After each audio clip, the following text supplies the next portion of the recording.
መንፈስ ቅዱስ ይገለጽ አባና ሕጅውን ይገለጽ አባና ሕጅውን ይገለጽ ከምደገና ከምቲ ናይ ሓዋርያ ኣብቲ ጽርሓ ጽዮን ከምኡ ድማ ኣብዚ ጉባኤና ንዓውርድ ሕጂ ጐይታ ኣምላኽና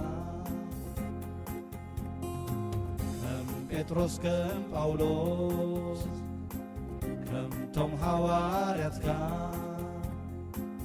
ሓንቲ ኸይፈላሕና ንቅዱስ ፍቓድካ ክንመስክር ንኹሉ ተግባራትካ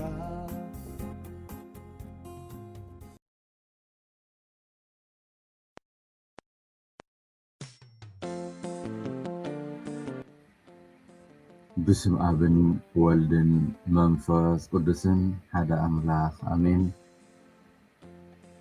وبزيابير أملاخنا سلة فتركنا نابكرسنا سلة توعخنا ببعينتو جهدون سورن لدي سلة حبكنا بزالي تزيئة حلقة تزابوان زيئة سلة زبصحكنا نمسلنا كارلنا وقويتا بزا محل تزيئة خزنك خابز خيل كل حلقة بتعبي حيواناتك نحرتك نعخاب زحقوز صبو قبر تراي كمن ركب قبرنا ما انتي ناي فقر ودخا مدحين ناي سبرسو تروفات ناي تاد ودخا لنقل ماريام صلتن نحلوتنا كلهم ملأختي يا مال زنتن سداد لبسي زلعلم الكاس ومهارنا صلوتنا دقمنا نبخا نقرب لنا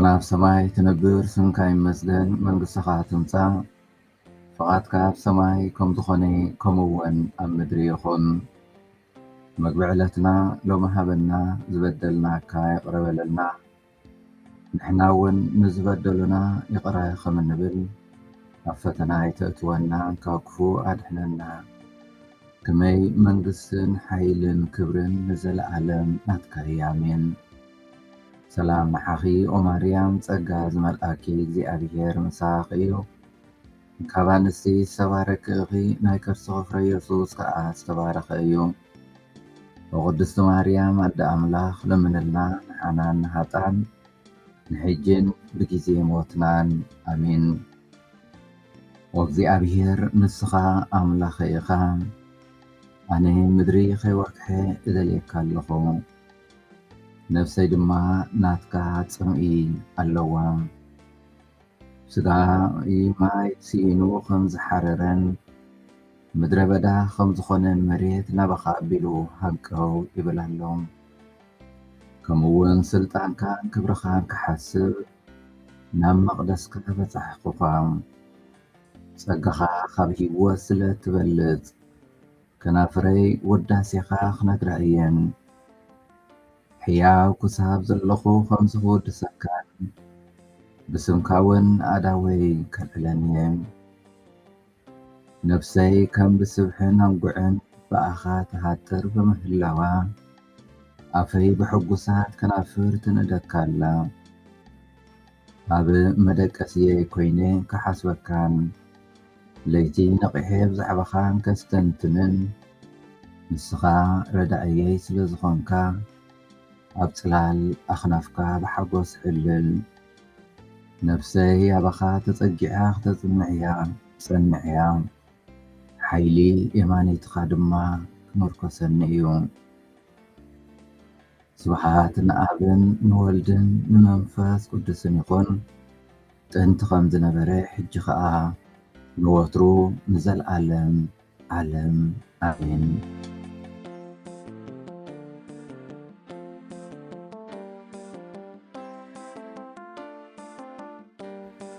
كتاب وانجيل يوحنس محراف 15 فقدي 26 كمون 16 4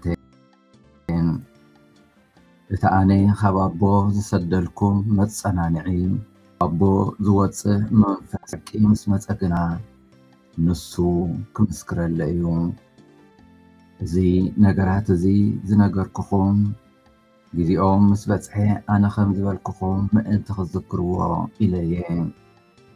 ካብ መጀመርታ እዚ ዘይነገርኩኹም ንስኻትኩም ስለ ዝነበርኩ እየ። ዝኸበርኩም ኣሕዋትን ኣብዚ ናይ ሎሚ ቃል ኣምላኽ እምበኣር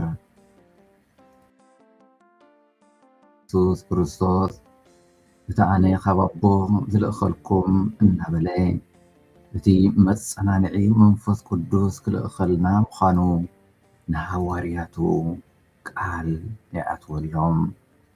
እዚ ብሓቂ ንኣመንቲ ናይቲ ሓቀኛ ዝኾነ ናይ ክርስቶስ ሓቂ ወይ ትምህርቲ ብዕምቀት ብምልኣት ክንርዳእ እንተኾይንና መሪሕነት ናይ መንፈስ ቅዱስ ከም ዘድልየና የረድእ። ንሱ ናብ ኩሉ ሓቂ ዘበለ ክመርሐኩም እዩ።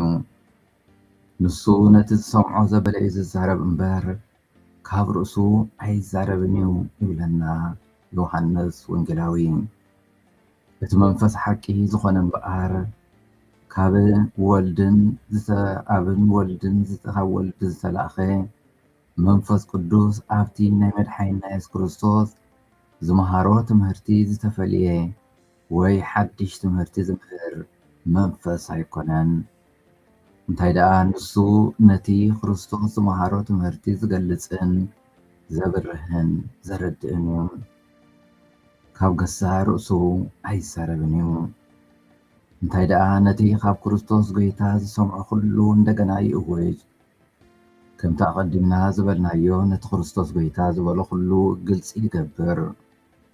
ብመንገዲ መንፈስ ቅዱስ ከዓ ኣመንቲ እንታይነት ክርስትያናዊ ህይወት እንታይነት ቃል ኣምላኽ ግልፂ ይኾነሎምን ይርድኦምን።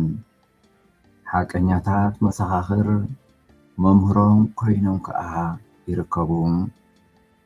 ብተወሳኺ መንፈስ ቅዱስ እምበኣር ነቲ ክመጽእ ዘለዎ ነገራት እውን ከፍልጠኩም እዩ።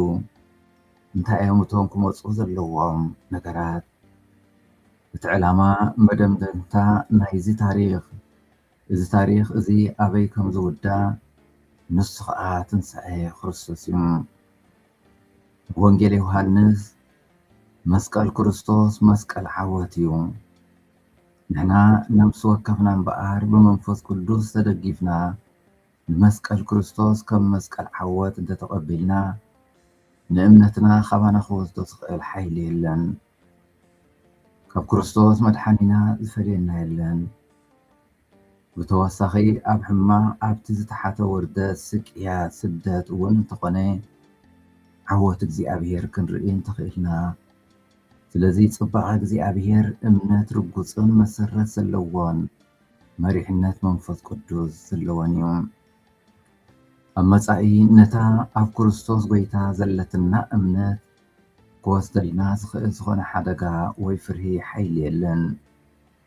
ምኽንያቱ ኣብ መስቀል እምነት እንተለካ ኣብ ዝኾነ ኩነታት ካብ እምነትካ ዝፈልየካ የለን። ዮሃንስ ኣብ ፍቕዲ 14:15 ንሱ ኻባይ ወሲዱ ስለ ዝነግረኩም ንዓይ ከኽብረኒ እዩ። እቲ ናይ ኣቦይ ዘበለ ኩሉ ናተይ እዩ።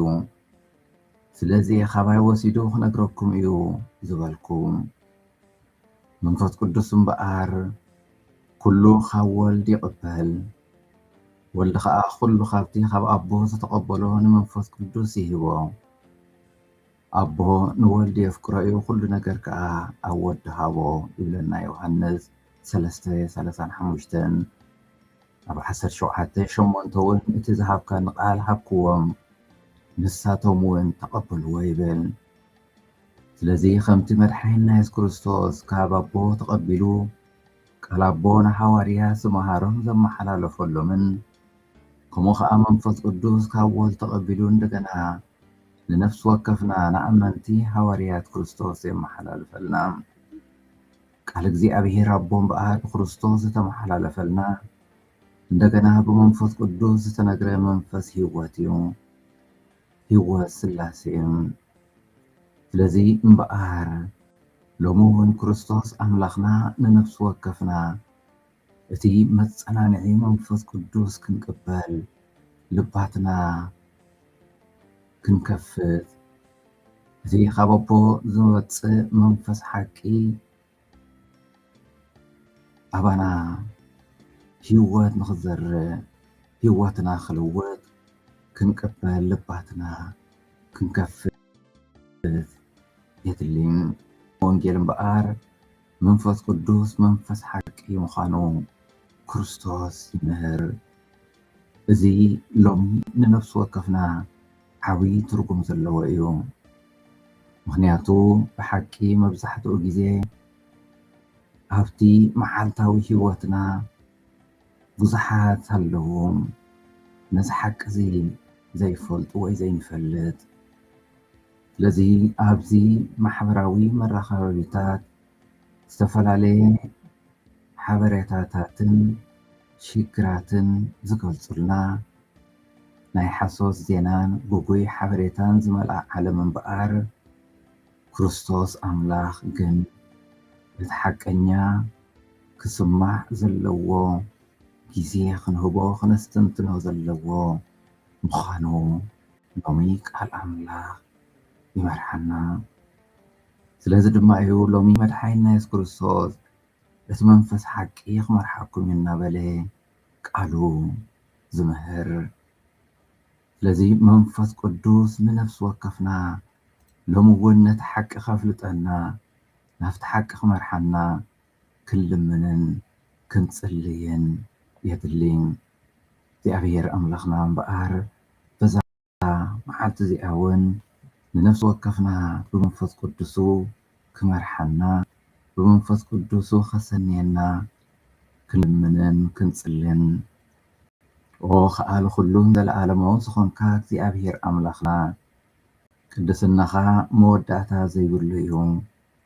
ነቶም ብወድኻ ዘድሓንካዮምን መለኮታዊ ውልድነት ዝሃብካዮምን መንፈስ ቅዱስካ ብምፍሳስ ቀደስካዮም በዚ ቤተክርስትያንና ዝተወልደትሉ ግዜ ክንዝክር ኣብ ንቀራረበሉ ዘለና ግዜ እምበኣር እቲ ንዘበናት ካብ ደቂ ሰባት ተሰዊሩ ዝነበረ በዚ መዓልቲ እዚ ምስጢርካ ገለጽካሎም። ኩሉ ልሳን ኣብ ሓደ ሰሚሩ ንክርስቶስ ምእንቲ ክውድስ ኩሉ ብርኪ ከዓ ንዓኡ ምእንቲ ክውድስን ንኩሉ ኣብ ክርስቶስ ጠርነፍካዮ። ኩሎም ሰባት ብሓደ ልሳን ሓንቲ እምነት ከም ዝድምፁ ገበርካዮም።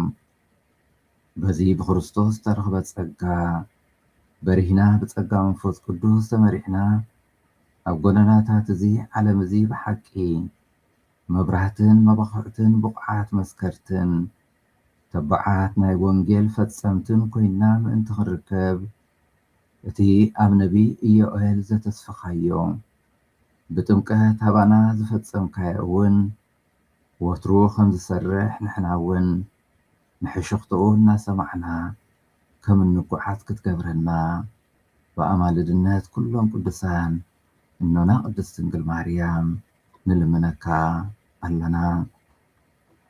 ሰላም ንዓኺ ኦ ማርያም ጸጋ ዝመልአኪ እግዚኣብሔር ምሳኺ እዩ። እንካብ ኣንስቲ ዝተባረኪ ኢኺ ናይ ከርስኺ ፍረ ኢየሱስ ከዓ ዝተባረኸ እዩ። ኦ ቅድስቲ ማርያም ኣደ ኣምላኽ ለምንልና ንዓናን ንሃጣን ንሕጅን ብግዜ ሞትናን ኣሜን። ስብሃት ንኣብን ንወልድን ንመንፈስ ቅዱስን ይኹን ጥንቲ ከም ዝነበረ ሕጂ ከዓ ንወትሩ ንዘለዓለም ዓለም ኣሜን።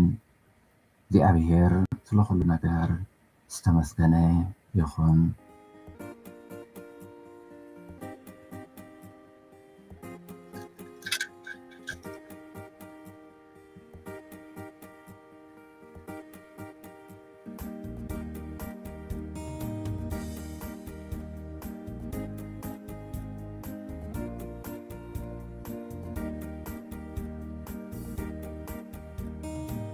ኃይል መንፈስ ቅዱስ ይገለጽ አባና ሕጂ እውን ይገለጽ አባና ሕጂ እውን ይገለጽ እንደገና ناي حواريا عبتي صرحة صيون كم هدما أبزي قبائنا نعاور الحجي قويت أملاخنا كم بطرس كم باولوس كم توم حوارياتك